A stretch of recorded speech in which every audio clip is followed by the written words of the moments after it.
Est-ce que Dieu veut vraiment que vous soyez riche? Certains pasteurs disent oui, d'autres disent non. Mais aujourd'hui, on va ouvrir la Bible ensemble et laisser Dieu parler par lui-même. Parce que la vérité sur la prospérité est bien plus profonde que ce que vous avez entendu à l'église. Et si vous regardez cette vidéo jusqu'à la fin, votre vision de l'argent et de la bénédiction va changer pour toujours. Bienvenue sur la chaîne Jésus Sauve TV. Je suis votre serviteur Cyril. Et aujourd'hui, on plonge dans la parole de Dieu pour découvrir la vérité sur la prospérité. Il existe aujourd'hui deux extrêmes dans l'Église chrétienne. Le premier extrême, c'est ce qu'on appelle l'évangile de la prospérité.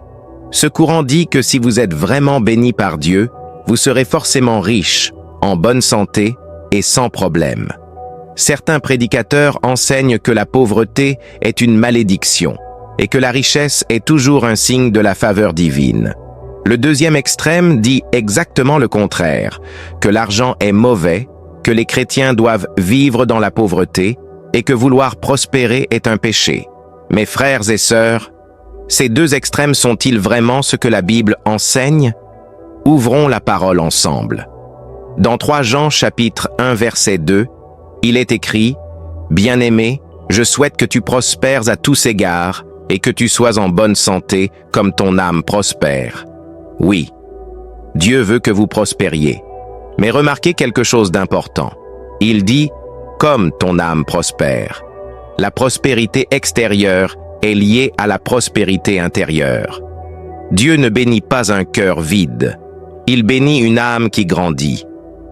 Dans Deutéronome chapitre 8, verset 18, la Bible dit « Souviens-toi de l'Éternel, ton Dieu, car c'est lui qui te donne la force de t'enrichir. » La richesse vient de Dieu, pas du talent seul, pas du travail seul, mais de la force que Dieu vous accorde. Cela veut dire que la prospérité commence par une relation avec lui. Jésus lui-même nous dit dans Matthieu chapitre 6, verset 33, « Cherchez premièrement le royaume de Dieu et sa justice, et toutes ces choses vous seront données par-dessus. » Voilà le secret que personne ne vous dit. La prospérité est une conséquence, pas un objectif. Quand vous cherchez Dieu en premier, il prend soin du reste. Et dans Proverbes chapitre 10, verset 22, « C'est la bénédiction de l'Éternel qui enrichit, et il n'y ajoute pas de tristesse. » La vraie prospérité selon la Bible ne s'accompagne pas de stress, de corruption ou de mal. Si votre richesse vous détruit, ce n'est pas la bénédiction de Dieu. Maintenant, voici ce que beaucoup de prédicateurs ne vous disent pas. La première vérité, c'est que la prospérité biblique est globale. Dans la Bible, le mot hébreu shalom, traduit souvent par paix, signifie en réalité santé, abondance, relation, bonheur, harmonie. La prospérité biblique n'est pas que financière, c'est une vie complète, équilibrée, remplie de la grâce de Dieu. La deuxième vérité, l'argent n'est pas le mal, c'est l'amour de l'argent qui l'est. Dans 1 Timothée chapitre 6 verset 10, il est écrit « L'amour de l'argent est une racine de tous les maux, pas l'argent lui-même. » L'amour de l'argent. Dieu ne condamne pas la richesse, il condamne l'idolâtrie de la richesse. La troisième vérité, la prospérité a un but. Abraham était très riche, Job était très riche, Salomon était le plus riche de son époque. Mais leur richesse avait un but, glorifier Dieu et bénir les autres.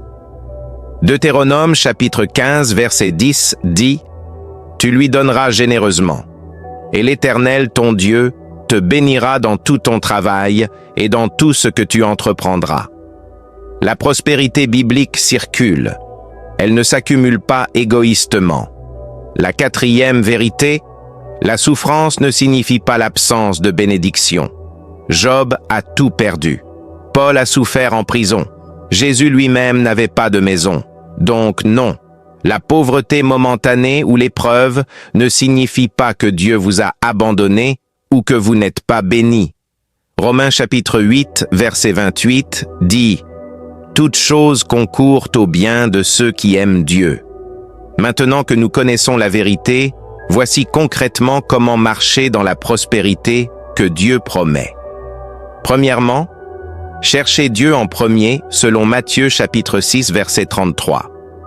Commencez chaque journée par la prière et la parole. La bénédiction suit la présence de Dieu. Deuxièmement, travaillez avec excellence. Proverbe chapitre 22 verset 29 dit « Un homme habile dans son travail se présentera devant les rois. » Dieu bénit le travail bien fait. Soyez excellents dans ce que vous faites.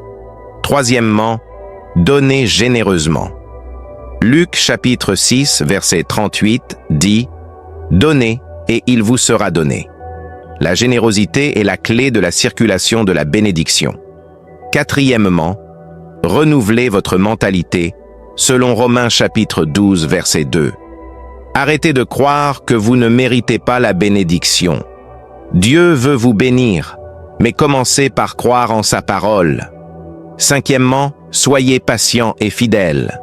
Galates chapitre 6 verset 9 dit « Ne nous lassons pas de faire le bien, car nous moissonnerons au temps convenable, si nous ne nous relâchons pas. » La prospérité de Dieu arrive au bon moment, pas forcément le vôtre. Frères et sœurs, retenez ceci. Dieu veut vous bénir, mais sa prospérité est totale. Elle touche votre âme, votre santé, vos relations et vos finances. Elle n'est pas un droit automatique. Elle est le fruit d'une vie alignée avec Dieu, une vie de foi, de travail, de générosité et de recherche sincère de son royaume. Ne courez pas après l'argent, courez après Dieu et laissez ses bénédictions vous rattraper. Si cette vidéo vous a aidé, abonnez-vous à la chaîne et activez la cloche pour ne manquer aucun enseignement. Partagez cette vidéo avec un frère ou une sœur qui en a besoin. Et dites-moi en commentaire, quelle vérité de cette vidéo vous a le plus touché? Que Dieu vous bénisse. À très bientôt.